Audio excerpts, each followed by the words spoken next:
안녕하세요. 저는 지방에서 작은 도배장판 가게를 하는 아버지를 도우며 살고 있는 30대 중반의 여성입니다. 남편은 작은 회사에 다니고 있었는데 경기 악화로 회사가 망해 이직 준비를 한다면서 1년 가까이 허비를 하더라고요. 처음에는 자신의 잘못도 아니고 상황이 안 좋아져 회사를 그만뒀으니 저도 묵묵히 남편이 제 갈 길을 찾을 때까지 기다려주려고 했어요. 그런데 불성실하고 뻔뻔한 남편 때문에 트러블이 잦아졌고 결국 친정아버지와의 일까지 엮이며 저희 부부는 이혼이라는 선택에 이르게 됐습니다. 솔직히 저는 이혼하고 나니 속이 후련하고 짐을 벗은 것처럼 시원한데요. 아직도 저희 아버지는 이 일로 스트레스를 받고 계셔서 전 남편의 악질적인 모습을 만천하에 고하고 싶어졌습니다.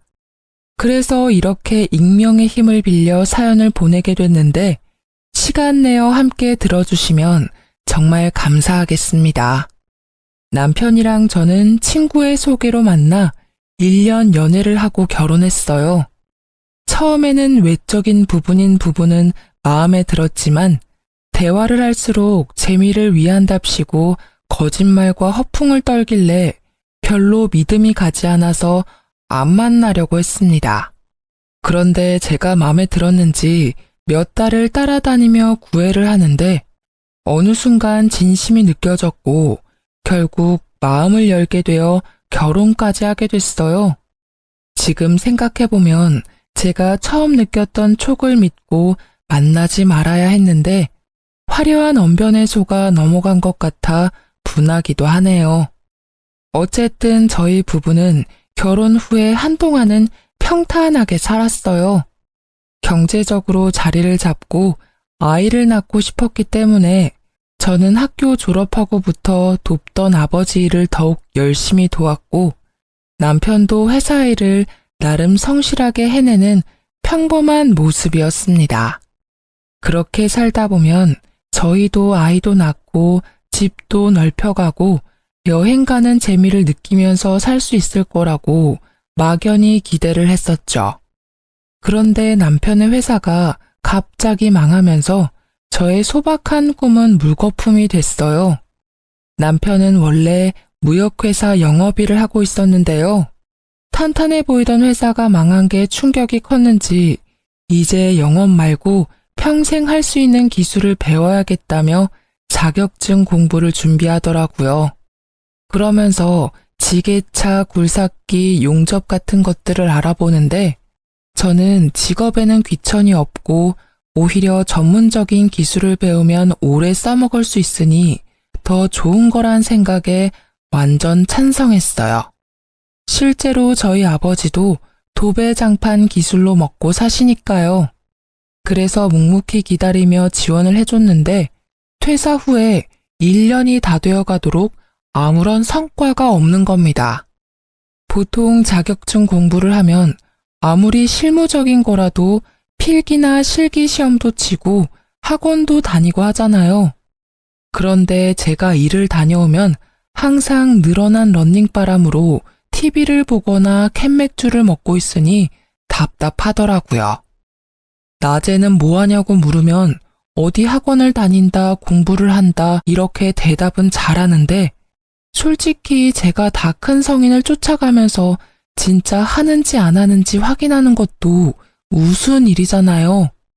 그래서 그냥 믿고 기다렸는데 시간이 이렇게 흐르다 보니 저도 더는 참을 수 없어서 며칠 아버지께 말씀드려 일을 쉬고 남편 뒤를 쫓아가 봤어요. 결과는 진짜 충격 그 자체더라고요. 자격증 공부하러 학원에 가거나 도서관에 간다던 남편은 오락실, PC방, 카페, 술집 이런 데서 백수 친구랑 만나 하루 종일 중고등학생들처럼 재밌다고 하하호호 노닥거리고 있었습니다. 어이가 없어서 그날 밤 남편이 잘 때 카드 내역을 뒤져봤는데 초반에 중장비 학원 한 달 다닌 것 말고는 학원 다닌 기록도 없더라고요. 정말 내가 이런 사람을 1년이나 믿고 기다려줬다니. 너무 화가 치밀어서 꼬리를 잡은 다음 날 바로 남편을 잡고 따졌어요. 왜 그랬어? 그동안 학원 다니면서 공부한다고 왜 거짓말을 했냐고. 당신이 애야? 나 다 알고 있으니까 속일 생각하지 말고 솔직히 말해. 여보, 어떻게 알았어? 어디까지 아는데? 그게 지금 할 소리야?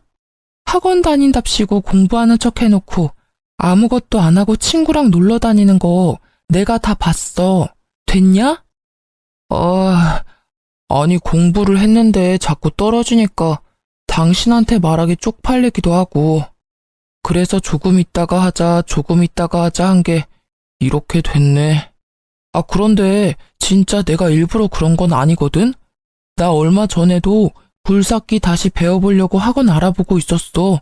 봐봐. 됐고, 당신 보니까 맨날 첫날 여기저기 돈 쓰러 다니던데 당신 나한테 용돈 받아 쓰잖아. 그래서 맨날 돈 없다고 징징거리면서 그 많은 돈이 대체 어디서 난 거야?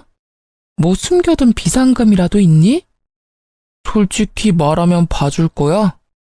시끄럽고 빨리 말해. 미치겠네. 사실 나 기본급 올라서 퇴직금을 좀 더 받았거든. 그거랑 연차 안 쓴 거 모으니까 좀 되더라고. 그런데 이 정도는 자기 이해를 해줘야 돼. 요즘 애들도 공부하다가 스트레스 받으면 맛있는 것도 먹고 재미있는 영화도 보면서 좀 풀고 다시 공부하고 그러잖아. 리프레쉬. 몰라? 스트레스 받으면 머리가 더 안 돌아가. 헛소리 말고 남은 돈 지금 당장 다 내놔. 내가 관리할 테니까. 그리고 앞으로 한 번이라도 더 거짓말하면 나 진짜 가만 안 있는다. 아니 내가 벌어서 내가 받은 건데 왜 줘야 하는데. 그래야 네가 맘 잡고 공부를 제대로 하니까. 공부하기 싫어? 그럼 그냥 우리 아빠한테 와서 일을 배워. 기술 배우고 싶다며. 우리 아빠 하는 것도 기술이잖아. 야, 사위가 돼서 어떻게 장인어른 밑에 가서 일을 하냐? 남자가 자존심 상하게. 헛소리하는 남편이 너무 얄미워서 입을 잡아 뜯고 싶더라고요. 그래도 이 화상을 내가 선택했으니 그것도 내 업보다 싶어서 땅이 꺼져라 한숨을 쉬는 걸로 대체했습니다. 아니 남편의 말대로라면 그동안 공부 좀 끼적이다가 잘 안 되면 숨겨둔 퇴직금으로 돈 쓰는 재미를 느끼며 살았다는 거잖아요. 그러니 무슨 공부가 됐겠습니까? 그동안 남편이 갑자기 공부를 하겠다고 하니 답답했지만 제가 쪼으면 스트레스 받을까봐 말도 가려가면서 하고 맛있는 보양식도 해먹이고 뒷바라지라면 뒷바라지를 했어요. 그런데 이렇게 저를 속이고 뒤에서 탱자탱자 놀고 있었다니. 진짜 사춘기 아들을 둔 것도 아니고 왜 내가 이런 고통을 당해야 하나 싶어 욱하더라고요. 이런 제 마음도 모르고 꼴의 남자 자존심 운운하는 걸 보니 아직 철들려면 멀었구나 싶기도 하고 가슴이 답답했습니다. 그런데 저 혼자 이렇게 답답함을 느끼고 있자니 많이 억울하더라고요.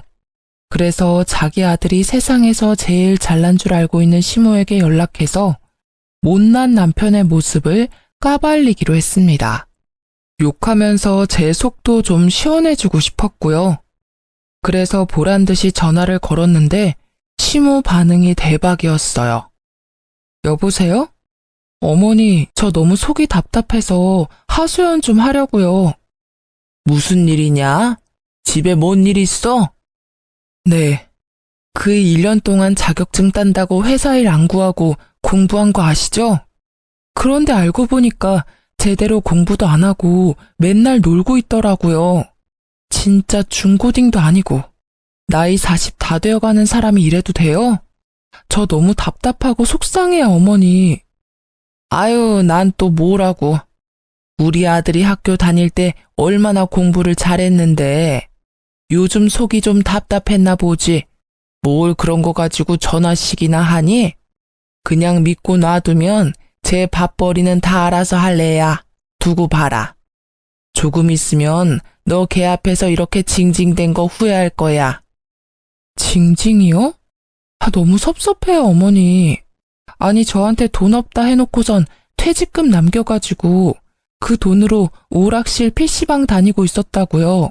어머니 아들이요. 그러는 동안 저는 뭐 했어요?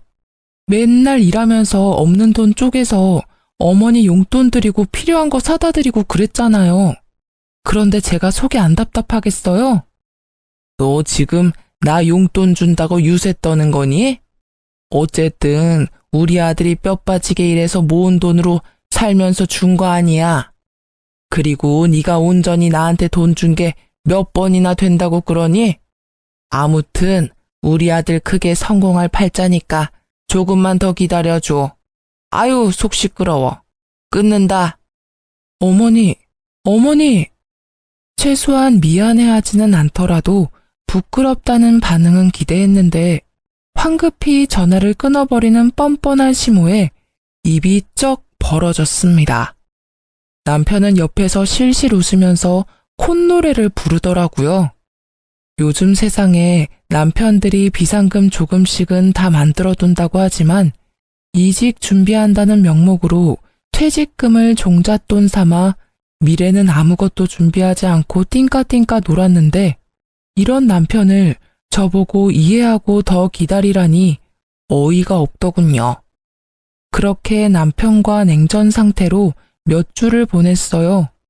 제가 도저히 마음이 풀리지 않아 투명인간 상태로 무시하고 남은 돈을 다 뺏었더니 결국 남편도 백기를 들더라고요. 짜증이 잔뜩 섞인 목소리였지만 그래도 고분고분 친정아빠에게 가서 일을 하겠다고 선언을 하는 겁니다. 저는 이제라도 마음먹고 무슨 일이라도 하겠다고 결정을 한 게 그나마 다행이라고 생각을 했어요. 그리고 다른 사람도 아니고 친정아빠랑 같이 일하면 장인어른이 남편의 사장이 되는 거니까 이 사람도 조금 더 눈치를 보고 성실하게 일을 하지 않을까 하고 기대를 했죠. 하지만 그 기대는 말 그대로 저의 착각이었습니다. 지금 생각하면 편안하게 일 잘하고 계시는 친정아빠에게 제가 똥덩어리를 한 짐 데리고 간 거였어요. 저희 친정아빠는 지방에서 작은 도배장판 가게를 했는데요. 규모가 크지는 않지만 제가 어릴 때부터 운영을 해서 단골도 많고 아름아름 소개로도 많이 일을 따고 있었어요. 친정아빠는 남편과 다르게 말없고 재미없다고 엄마가 항상 투덜댔지만 그만큼 소처럼 우직하게 일하는 성실한 분이셨거든요. 내심 깃털처럼 가벼운 남편이 아빠가 일하는 걸 보면서 조금이나마 반성하고 열심히 살아야겠다 라는 마음을 가질 수 있다면 그것도 뜻밖의 수확이라 생각을 했었죠. 물론 처음 며칠은 남편도 이 상황에 적응을 해야 하니 저와 함께 정시 출근, 정시 퇴근하면서 노력하더라고요. 회사 다닐 때 지각을 밥 먹듯이 해서 거의 잘릴 뻔한 적도 있었는데 이 정도면 장족의 발전이다 할 정도로 제 기준이 낮았었네요. 아무튼 아침에 출근해서 아빠랑 같이 재료 보는 방법도 배우고 낮에는 직접 현장에 나가서 막내로 이것저것 심부름도 하고 작업하는 것도 배우면서 차근차근 따라가려고 하는 겁니다. 그 모습이 기특해 보여서 저도 집에 오면 고생했다고 비위도 맞춰주고 외식도 시켜주면서 진짜 아들처럼 부둥부둥 해줬어요. 그런데 저 속이고 1년이나 뒤에서 놀던 사람이 하루아침에 성실맨으로 바뀌기가 쉽진 않았을까요? 조금 시간이 지나고 나니까 일이 힘들다고 투덜투덜대더라고요. 왜 또 죽상이야? 몰라. 너무 힘들어. 진짜 장인어른 왜 이렇게 빡세게 일을 하시냐? 사람이 하는 일인데 휴식 시간도 좀 주셔야지. 이거 봐봐. 나 손에 물집 잡힌 거. 하루 종일 땀 흘려서 기운도 없는데 손까지 말썽이고 미치겠어. 내일 하루 쉬면 안 되나? 어디 좀 봐. 아유, 이 정도 물집은 그냥 약 바르고 한숨 자면 괜찮아. 걱정 마. 그리고 이제 일한 지 한 달도 안 됐는데 벌써 이렇게 힘들어하면 어떡해. 몸으로 하는 일이니까 일단 힘든 건 각오하고 시작한 거잖아. 내가 생각해봤는데 장인어른이 너무 심해. 진짜 네가 하루 종일 천장 쳐다보면서 팔 안 뻗고 있어봐서 모른다니까? 나 팔 떨어져 나가는 줄 알았다. 젊은 사람 왔다고 여기저기서 일 시켜먹고 부려먹으려고 눈이 벌게져 있는데 와, 이 돈 받고 내가 이렇게 해야 해? 처음이니까 당연히 힘들고 돈도 작지. 그럼 사위라고 편한 일 하고 돈도 많이 받을 줄 알았어? 무슨 일이든 손에 익으면 편해지고 돈도 많이 버는 거잖아. 여보 그러려고 회사 그만두고 기술 배우겠다고 한 거 아니었어? 아 몰라. 그냥 나 돈 받는 만큼만 일할 거야. 쥐꼬리만한 돈 벌려다가 내 몸 다치면 장인어른이 보상해 준대. 어린아이 같은 남편의 불평에 헛웃음이 터졌습니다. 이렇게 나약해 빠진 사람이 무슨 기술을 배우겠다고 호언장담을 한 건지, 진짜 이 사람을 믿고 평생을 살아도 되나 하는 의구심이 들 만큼 한심해 보이더라고요. 물론 하는 일이 힘들고 체력적으로 지칠 수는 있습니다. 그래도 정말 의지만 있다면 정신력으로 이겨낼 수도 있고, 또 저희 친정아빠에게 진지하게 고민 상담하면서 일을 조율할 수도 있는 문제라고 생각했습니다. 그런데 남편은 힘들다면서 무조건 일을 쉽게 하려고 하고 돈이 작다는 핑계로 뺀질뺀질거리는 게 너무 눈에 보이더라고요. 옆에서 지켜보는 제가 봐도 툴툴대는 게 티가 나는데 하루 종일 같이 일하는 현장 분들이 좋아할 리 만무했습니다. 심지어 몰랐는데 남편은 같이 일하는 직원분들에게도 저희 친정아빠의 뒷담화를 어마어마하게 하고 있었습니다. 나중에 한 직원분이 퇴사를 하며 말해줘서 알았는데 진짜 사위 맞냐고 몇 번이나 물어볼 정도로 심하게 뒷담화를 했더라고요. 그냥 잘 모르는 일반 어른한테 해도 싸가지 없다고 할 정도의 발언을 사장이면서 장인어른인 사람을 대상으로 서슴지 않고 해대니까 곁에서 듣던 직원들도 기분이 안 좋았던 것 같습니다. 그러다 오랜만에 친정아빠가 회식을 주도해서 직원분들이랑 다 같이 고기를 먹으러 간 날이었어요. 오랜 단골집이라 서비스도 많이 나오고 화기애애하게 단백질 보충한다면서 좋은 분위기를 즐기고 있었죠. 고기에 술이 빠질 수 없다면서 소주랑 맥주도 거하게 시켜서 소맥도 말아먹고 식당에 있는 노래방 기계로 노래도 하고 그랬어요. 저희는 괜히 장인, 딸, 사위가 한 테이블에 앉기가 좀 그래서 다른 분들이랑 어우러져 떨어져 있었거든요. 그런데 갑자기 남편이 있는 테이블에서 큰 소리가 나는 겁니다. 야, 너 지금 뭐라고 그랬어? 이 새끼가 어른한테 못하는 말이 없네? 왜 이래요 갑자기? 소리 지르면 단 줄 알아요? 아니 내가 사장님 사위라 해서 가만히 듣고 있었는데 이 새끼 말하는 뻔세 봐라. 그렇게 돈 잡고 일하기 힘들면 그냥 안 나오면 될 거 아니야. 왜 열심히 일하는 사람들 기운 빠지게 물을 흐리고 있어? 누가 분위기를 흐렸다고 그래? 그냥 조용히 대화하자는 건데 아저씨가 지금 좋은 분위기 다 흐리고 있잖아. 이거 반말도 안 해? 그래, 막 가보자 아주. 너 임마 갈 데도 없고 할 것도 없는 거 불쌍해서 일 배우라고 사장님이 배려해 준 거 아니야? 그러면 가만히 가르쳐주는 대로 배우긴 할 것이지 어디서 장인이 고집도 세고 융통성도 없다고 나불나불대고 있어? 진짜 부끄러운 줄 알아야지 젊은 사람이. 뭐라고? 이 아저씨가 미쳤나? 살펴보니 남편이랑 친정아빠랑 같이 제일 오래 일한 실장님 한 분이 고래고래 고성을 지르면서 싸우고 있더라고요. 이미 식당은 시끌시끌하던 소리가 쥐죽은 듯이 멎고 두 사람 싸우는 소리밖에 들리지 않았어요. 진짜 술에 취한 남편이랑 실장님이 주고받는 대화를 듣는데 너무 창피해서 얼굴이 빨개지던 거 있죠?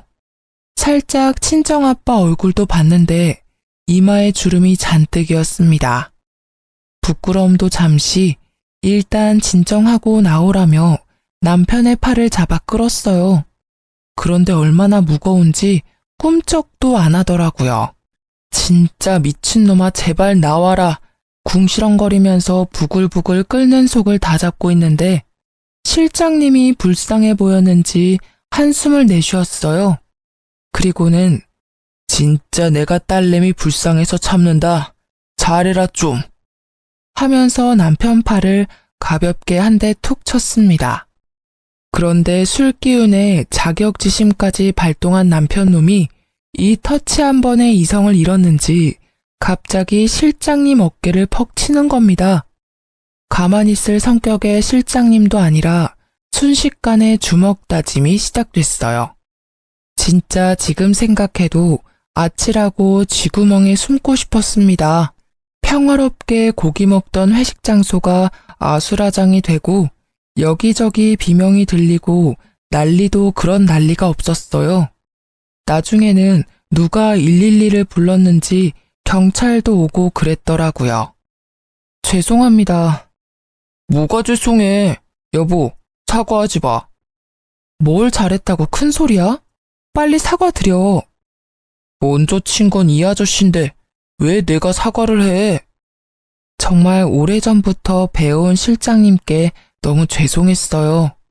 친정아빠한테도 이런 못난 모습을 보여 죄송했고요. 그렇게 남편이랑 저랑 서로 사과하니 많이 다투고 있는데 옆에서 가만히 앉아있던 친정아빠가 입을 여시더라고요. 최 실장, 내가 대신 사과할게. 내가 덕이 부족해서 그래. 돈 작고 일 힘든데 내가 잘 못 챙겨줘서 이런 일이 생긴 것 같아. 그래도 내 사위인데 자네가 좀 더 참았어야 하지 않나? 자네도 사과해주게. 친정아빠의 말에 실장님이 절대 못한다고 화를 엄청 내시더라고요. 옆에서 듣는데 저도 이건 좀 아닌 것 같다는 생각이 많이 들었어요. 그런데 아빠는 사위가 먼저라면서 편을 들어주시는 겁니다.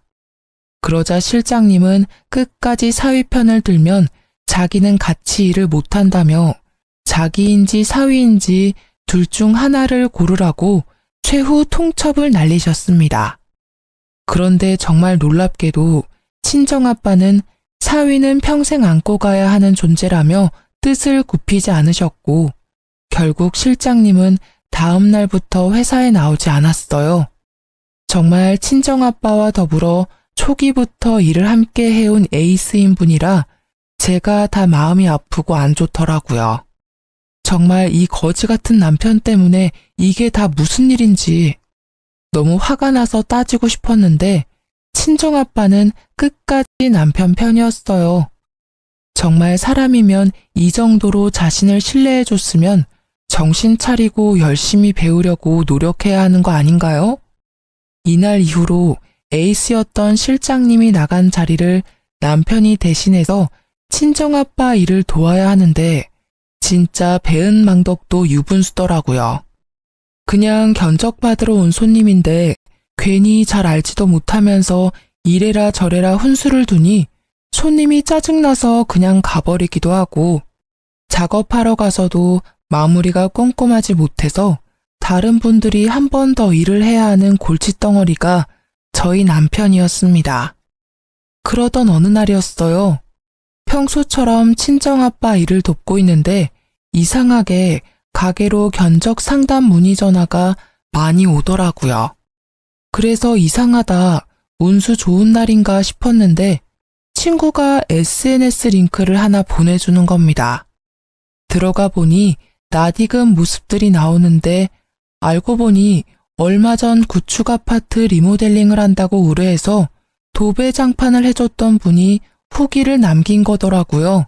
제가 봐도 너무 이쁘게 사진을 뽑아주셨고 글도 잘 적어주셨는데 그 손님 자체가 인플루언서라 파급력이 어마어마한 것 같았어요. 너무 저렴한 가격에 꼼꼼하다면서 딱히 저희가 광고를 맡긴 것도 아닌데 진짜 한번 나도 여기서 해볼까? 하는 구매 욕구가 생기게 적어주셨더라고요. SNS 홍보의 힘은 실로 대단했습니다. 그날부터 입소문을 타고 손님들이 자꾸 몰려드는 겁니다. 처음 겪는 상황에 친정아빠와 직원분들도 신이 나서 싱글벙글이었어요. 이쯤 되면 정말 많은 돈을 쓸어 담을 거라 생각이 들잖아요. 저희도 상담하고 예약을 잡으면서 빼곡히 차는 스케줄이 다 돈이니까 너무 신기하고 행복한 하루하루였거든요. 그런데 어쨌든 이것도 사람이 하는 일이기 때문에 모든 스케줄을 다 쳐낼 수는 없는 게 문제더라고요. 여보, 혹시 월요일에 다녀온 전원주택 컴퓨터방 여보가 작업했어? 나랑 김씨 형님 같이 했는데 왜? 아니, 이상하게 그 방만 되게 울퉁불퉁하다고 다시 해달라고 전화가 와서. 근데 이게 처음이 아니고 사실 요 몇 주 계속 그렇거든. 아, 진짜 짜증나네. 장인어른한테 말해. 뭐가 문제야? 맨날 여보가 한 곳만 컴플레인 들어오니까 내가 민망해서 그렇지. 아, 연습 좀 해. 이러다 애써 들어온 손님들 다 까먹겠어. 연습은 무슨, 일 다 배운 지가 언젠데 우연이겠지. 이거 봐라. 맨날 이렇게 몰아가니까 내가 길을 못 펴는 거 아니야. 그게 아니라 아빠가 안 해도 될 일을 계속 해야 하니까 그렇지. 돈도 돈이고. 아, 모르겠다. 알아서 해. 특히 에이스인 실장님이 나가고 나서 아직 한 명 목도 못하는 남편이 그 자리를 메꾸기란 불가능한 일이었어요. 그래도 이 기회를 놓치긴 아까워서 억지로 남편을 데리고 일을 하니까 친정아빠랑 직원분들이 열심히 해도 능률이 안 나오고 남편이 한 부분만 맨날 이상하다고 컴플레인이 걸리는 겁니다. 그러다 보니 AS 해주고 컴플레인 들으러 다니는 친정아빠만 너무 힘들게 고생하는 것 같아서 죄송스럽더라고요. 이왕 시작한 일 제대로 좀 더 노력하고 연습하면 될 텐데 늘 대충대충 그 순간만 때우려는 남편에게 화도 났고요. 그래도 큰 소리 안 내려고 꾹 참고 있었는데 어느 날 걸려온 전화 한 통에 분노가 치솟았습니다. 평수가 작은 곳이라 남편과 보조하는 분만 간 손님집이었는데 자기가 고른 고급 장판 대신에 제일 싸구려 저가 장판이 깔렸다면서 엄청 화를 내면서 일단 와서 확인을 해보라고 하더라고요. 여보, 어제 2차 아파트 다녀온 거 기억나지? 거기서 와보라고 하는데 뭐 짐작 가는 거라도 있어? 아니, 작업 다 잘 끝났는데 왜? 무슨 문제 있대? 잘 모르겠는데 자기가 고른 거 말고 제일 싸구려가 깔렸다고 하는 것 같아. 어제 그 손님이랑 확인한 거 깔아준 거 맞아? 현장에서도 같이 체크했어? 당연하지. 내가 몇 번이나 확인해서 가져갔는데. 그런데 현장에는 그 아줌마 애들밖에 없었어. 자기는 먼 출장 갔다고 그냥 깔래서 깔고 왔는데 아 진짜 웃기는 아줌마네. 됐어. 내가 갔다 와 볼게. 씩씩거리며 남편이 손님 집으로 향한 후 왠지 느낌이 쎄해서 퇴근도 하지 못하고 가게에 있었어요. 그랬더니 친정아빠가 무슨 일 있냐면서 물어보더라고요. 솔직하게 말씀을 드리니 거기가 어디냐고 같이 가보자고 하는 겁니다. 알고 보니 친정아빠도 재고를 봤을 때 고가 장판이 계속 남아있어서 이상하다고 생각을 했다면서요. 그래서 친정아빠를 모시고 그 손님 집으로 같이 향했는데요. 입구부터 고래고래 큰 소리가 들리더라고요. 덜컥 겁이 나서 황급히 열린 문으로 들어갔어요. 안녕하세요. 아까 전화 받았던 장판집이에요. 여보, 무슨 일인데? 아니, 아주머니, 이 장판이 맞습니다. 제가 몇 번이나 확인했던 거예요. 진짜 제가 왜 이런 걸로 사기를 칩니까? 이게 진짜 맞다고요? 아저씨, 제가 바보로 보여요? 여기 사장님이시죠? 이것 좀 보세요. 제가 고른 무늬랑 이게 같나요? 그리고 질감도 다르고 다 다른데 진짜 계속 우기면 맞는 게 돼요? 이거 완전 사기꾼 아니야. 사기꾼이라뇨. 말씀이 심하시네. 진짜 이거 맞으면 어쩔 거예요? 예? 여자 손님은 사기당했다며 고함을 지르지 남편은 아니라면서 억울하다고 부들부들이지 저랑 친정아빠만 중간에서 난감하더라고요. 일단 친정아빠가 그러지 말고 장판을 확인해보자면서 나섰습니다. 그래서 문제의 그 장판이 깔린 방으로 향했는데 웬걸 진짜 여자 손님 말대로 제일 저가 장판이 잘못 깔려 있는 겁니다. 제가 봐도 손님이 말하는 무늬가 아닌 걸 알겠는데 어떻게 몇 달을 함께 일한 남편이 이걸 모르는지 대체 정신을 어디에 빼놓고 다니는 것이며 무슨 기술을 배우겠다고 설치고 다니는 것인지 모를 일이었습니다. 순간 우라통이 터지는 게 이건가 싶더라고요. 친정아빠도 진짜 땅이 꺼져라 한숨을 쉬면서 이 말을 짚으시는데 너무너무 죄송스러웠습니다. 또 사과는 친정아빠 몫이었으니까요. 죄송합니다. 손님 말이 맞습니다. 이게 깔려서는 안 되는 거였는데 저희 쪽에 무슨 착오가 있었던 것 같습니다. 이해해 주신다면 제일 빠른 날짜로 해서 바로 교체를 도와드리겠습니다. 맞죠? 이거 아니죠? 진짜 기가 막혀서. 아니요, 사장님. 교체됐고요. 이 아저씨가 저를 정신병자 취급하면서 얼마나 우겨대던지. 저 혈압 있는데 진짜 열받아서 쓰러질 뻔했거든요. 지금 여기 손도 막 떨리는 거 보이시죠? 나 이렇게 못 넘어가요. 나 고소할 거예요. 정신적 피해 보상 받아야겠어요. 남편이 실수했고 잘못 대응한 건 100번 1000번 잘못했는데 갑자기 쓰러질 뻔했다며 고소하겠다니 너무 당황스럽더라고요. 알고 보니 이 여자 손님도 인근에서 블랙 컨슈머로 진짜 유명한 사람이었어요. 고소한다고 난리 치는 거 입소문 나면 저희도 좋은 게 없으니 무마시키느라고 정말 공짜 장판 교체에 도배까지 새로 해주고 병원이라도 다녀오라고 병원비까지 쥐어주고 나니 이건 뭐 배보다 배꼽이 더 큰 상황이 됐더라고요. 문제는 이뿐만이 아니었습니다. 저희가 돈까지 보상해줬는데도 이 여자 손님이 지역 커뮤니티 카페랑 SNS에 장판가리에서 사기치는 곳이라고 글을 적어 올린 겁니다. 내용 중에는 사기치고도 적반하장으로 고객한테 으름장 놓는 직원이 있다며 근데 알고 보니 사장이랑 사위라면서 짜고 치는 고스톱이라고 주절주절 써놓았는데 진짜 제가 봐도 설득력이 있더라고요. 작은 동네라 조금만 관심 있게 지켜보면 어느 가게인지 다 알 수 있기 때문에 타격이 매우 컸습니다. 앞서 홍보의 힘을 제대로 느꼈다고 했는데 좋은 소문보다 더 빨리 퍼져나가는 게 안 좋은 소문인 걸 뼈저리게 깨달았죠. 결국 그 많던 손님들이 다 끊기고 단골들만 띄엄띄엄 연락을 해왔지만 푼돈이라 고정적으로 데리고 있던 직원들도 내보내야 했습니다. 그러니 결국에는 친정아빠랑 남편 둘만 남았는데 지질이 일 못하는 남편 데리고 도저히 작업이 안 되는 게 문제였죠. 이러다 가게 망할 판이다. 내가 우리 딸 꼬맹이 때부터 해왔는데 지금만큼 팔이 날린 적이 없었어. 이제 어쩔 거야? 죄송합니다, 장인어른. 근데 비온 뒤에 땅이 굳는다는 말도 있지 않습니까?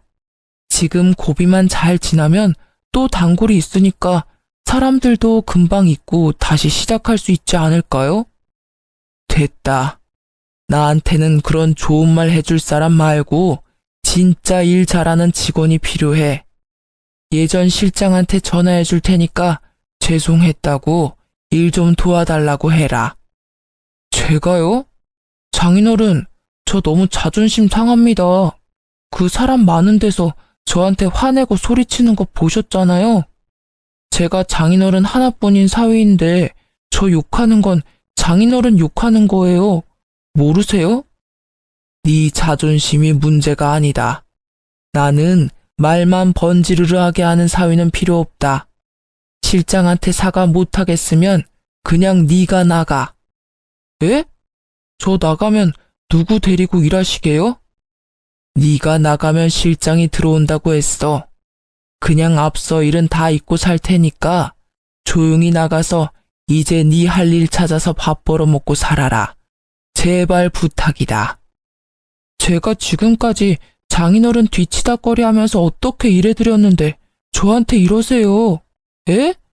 진짜 치사하고 더러워서 나갑니다. 나가요.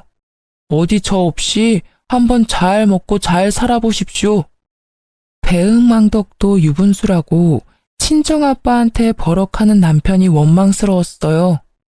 그래도 이렇게 제 발로 나가서 다른 일을 하면 어쨌든 이제 친정아빠 가게랑 엮이는 꼴 안 봐도 되니까 바보같이 참았습니다. 남편이 가게를 그만둔 후 친정아빠는 실장님을 다시 모셔왔고 두 분이서 초심으로 돌아가 직접 발로 뛰어 영업하고 작업하시더라고요. 그러다 보니 워낙 평판이 좋았던 분들이라 곧 회복을 하긴 하셨습니다. 남편은 굴삭기 학원에 다시 다니고 싶다길래 제가 직접 끊어줬어요. 이렇게 조금 느리긴 해도 일상으로 돌아가나 싶었죠. 그런데 며칠 뒤 갑자기 큰 소리 뻥뻥 치고 나온 남편이 학원을 그만두고 다시 친정아빠 가게로 들어가야겠다는 겁니다. 갑자기 왜 또 이래? 아빠 가게에 반겨주는 사람이 누가 있다고? 그냥 지금 배우는 거나 열심히 배워서 빨리 일할 생각을 해, 좀. 당신은 알고 있었지? 장인어른 알부자인 거. 나 사실 회사 장부 봤어. 무슨 소리야? 설마 내 컴퓨터 파일 훔쳐봤니? 미친 거 아니야? 음흉하게 혼자 왜 그런 짓을 했어? 아니, 분명히 내가 나올 때만 해도 금방이라도 망할 것 같았는데 쉽게 안 망하는 게 너무 신기한 거야. 비결이 궁금하기도 하고. 그래서 좀 찾아봤는데 장인어른 숨겨둔 현금이랑 부동산도 있으시더만. 지금 가게에 있는 상가도 장인어른 거고. 이런 걸 왜 나한테 얘기를 안 했어? 그게 당신이랑 무슨 상관이야? 우리랑 아무 상관없는 돈이야. 이렇게 어려울 때 대비해서 우리 아빠가 한 푼 두 푼 모아두신 거라고. 그리고 혼자 관리하기 힘드니까 딸인 나한테 부탁하신 거고. 그래서 이렇게 말하는 저희가 뭔데? 뭐, 콩고물이라도 바라는 거야? 안 되겠다. 아무리 생각해도 내가 장인어른 이렇게 외면하면 안 될 것 같아. 우리 장인어른 사업 더 잘 되게 도와드려야지. 하나뿐인 사위인데 내가 힘 닿는 데까지 도와드리는 게 사람 도리지. 아니, 당신이 뭘 도와준다고 그래. 지금까지 아빠한테 패만 끼쳤는데 당신은 그냥 아무것도 안 하고 다른 일 하는 게 도와주는 거야. 몰라? 진짜 아무것도 모르는 3살 어린아이가 봐도 남편이 친정아빠에게 빌붙으려고 하는 걸 알았을 겁니다. 너무 속이 훤히 보이는데 아니라고 하니까 우습더라고요. 그래도 혼자 단꿈에 빠지는 것까지 막을 순 없으니까 이렇게 무시하고 있으면 양심껏 포기할 줄 알았어요. 자기가 그 가게에서 얼마나 많은 사고를 쳐댔는데 어떻게 그걸 물려받을 수 있을 거라고 생각을 하는지 제 일반적인 상식으로는 이해가 잘 안 가더라고요. 그런데 사람이 한번 헛된 꿈을 꾸니까 폭주 기관차처럼 그 생각에만 몰두해서 현실로 돌아오지를 못하는 겁니다. 이 와중에 손님 떨어진 가게를 수습하느라고 저렴한 가격으로 밤낮 없이 일하던 친정아빠는 결국 과로로 쓰러지기까지 하셨어요. 단순한 피로 누적이라고는 했지만 연세도 많으신데 이렇게까지 고생을 하시니 딸인 입장에서 너무 걱정스럽더라고요.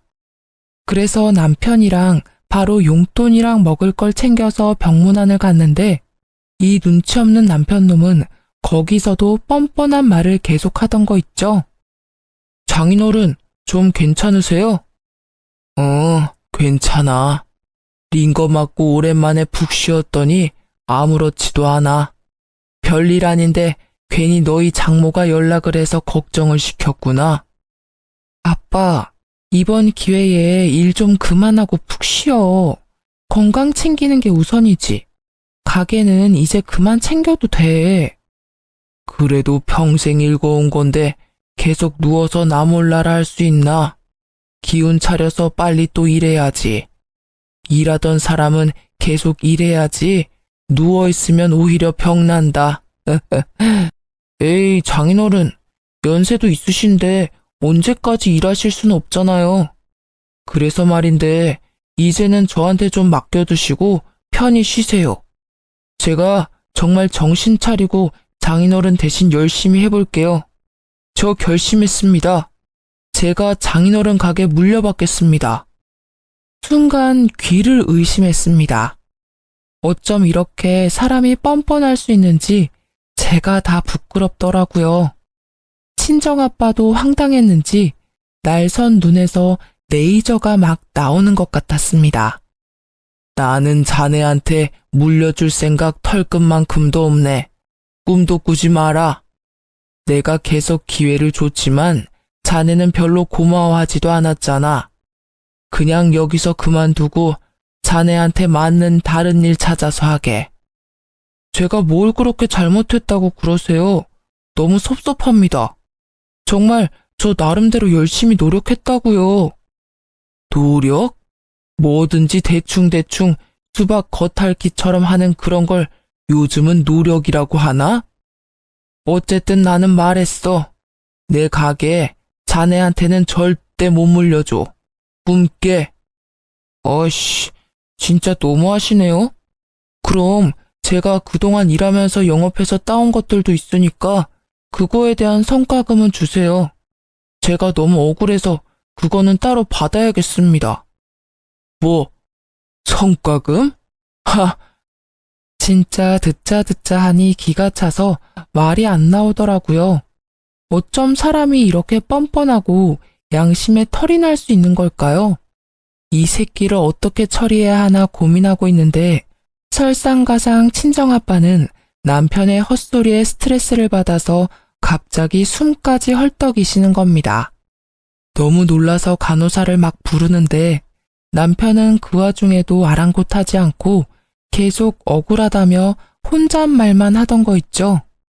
간호사가 와서 친정아빠 혈압을 재고 처치를 해주는데 눈물이 왈칵 나면서 참을 수 없이 분노가 치솟았습니다. 야, 미친 거 아니니? 지금 이 상황에서 성과금 얘기가 나오고 너 억울한 것만 자꾸 생각이 나? 진짜 어이가 없다. 내가 미쳤다고 너를 아빠 가게에 붙여줘서 우리 아빠만 이렇게 맘고생하게 만들었는지 모르겠어. 진짜 나 정 떨어져서 너랑 같이 못 살아. 이혼해. 뭐? 이혼? 갑자기 이혼은 또 무슨 소리야? 이혼이 그렇게 쉬운 거야? 다들 나한테 왜 이러는 건데? 너무 빡쳐서 제대로 일도 안 했으면서 돈에 미쳐 뻔뻔하게 헛소리하는 남편에게 이혼을 통보했습니다. 남편은 갑작스러운 이혼 통보에 난리를 피더라고요. 그때 친정아빠가 거친 숨으로 남편에게 소리쳤습니다. 내가 진짜 내 딸 때문에 참고 참았는데 이혼한다니 속이 시원하다. 내가 자네 하나 때문에 정신적, 물질적으로 입은 손해가 얼마인 줄 알아?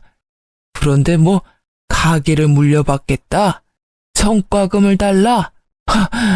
간호사 선생, 나 바로 퇴원시켜 주시오. 변호사 선임해서 저놈한테 손해배상 청구해야 하니까.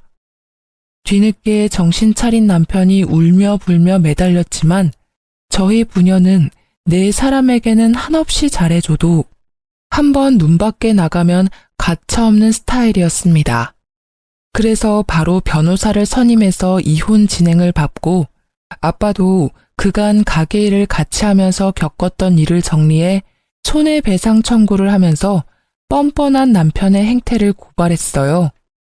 저는 어릴 때 아빠가 들려준 이솝 우화에 햇님과 바람 이야기를 좋아해서 나그네의 옷을 벗긴 건 따뜻한 햇살을 전해준 햇님이라는 걸 기억하고 남편에게도 정말 잘해주려고 노력을 해왔거든요.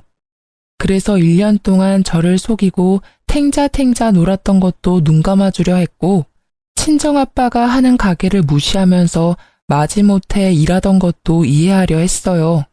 그런데 그렇게 눈 감아주고 이해했던 결과가 이렇게 저와 친정에 빌붙으려고 하는 못난 남편을 만들 줄 몰랐습니다. 솔직히 작은 것에도 감사할 줄 아는 사람이었다면 저와 친정아빠가 이렇게까지 매몰차게 굴지는 않았을 거예요. 오냐오냐 하며 어쨌든 내 사람이니 품고 가려 했을 겁니다. 그런데 자기를 위한 배려와 존중도 알아채지 못하고 당연시하면서 계속 더 큰 것을 달라고 징징거리는 사람은 도저히 품지 못하겠더라고요. 결국 그렇게 저희는 이혼하게 됐고 저는 친정아빠에게 죄송한 마음에 더 열심히 일을 도우면서 작업하는 것도 배우고 있어요. 처음에는 여자가 험한 일 하면 안 된다고 하시던 아빠도 평생 먹고 살 귀한 기술이니 배우고 싶다는 제 말에 수긍하시면서 오히려 배울 자세가 되어 있으니 체격만 큰 전 남편보다 훨 낫다고 저를 칭찬하시더라고요. 그렇게 사이좋게 부녀가 일을 하고 있답니다. 전 남편은 들리는 소문에 아직 백수라 시모한테 붙어 산다더라고요. 시모는 잘난 아들이 다시 품에 돌아왔으니 기뻐하면서 지금쯤 생활비 한 푼 안 주는 40 다 된 아들 끼고 오손도손 깨볶으면서 잘 살고 있겠죠 뭐. 뭘 해도 잘 될 팔자의 아들이니 저보고 보석을 놓쳤다고 비웃을지도 모르겠어요. 그래도 하나 분명한 건 아들 때문에 1,000만 원을 잃었다는 건데요. 남편은 저랑 이혼하고 친정아빠랑 소송을 진행했는데 결국 사업장에 피해를 입힌 게 입증이 돼서 1,000만 원을 물어주라는 판결을 받게 되었습니다. 그런데 개털인 남편이 갑자기 어디 그런 돈이 있나요? 결국 시모가 아들 앞길 막힐까봐 전세금을 빼서 줬다고 들었어요. 솔직히 그동안 친정아빠가 평생 일궈온 가게 망할 뻔한 거 생각하면 2배, 3배로 받아도 시원찮지만 뻔뻔한 남편과 아들밖에 모르는 시모에게 아주 적절하게 금전 치료해준 것 같아서 속이 후련합니다. 친구들도 모두 제 이야기를 듣더니 이혼 너무 잘했다며 위로해 주더라고요. 앞으로 100세 시대인데 피 한 방울 안 섞인 다 큰 성인 아들을 제가 왜 데리고 살면서 교육시켜야 하냐면서요. 제가 생각해도 저도 모자라 저희 친정아빠에게까지 남편을 가르쳐달라고 한 게 죄송스럽고 잘못된 선택이었구나 싶어요. 혹시라도 저처럼 아들처럼 철없는 남편을 두고 교육시켜서 데리고 살아야겠다는 분들 계시다면 뜯어 말리고 싶어요. 사람은 쉽게 변하지 않더라고요. 제 이혼 이야기는 여기까지입니다. 들어주셔서 감사해요.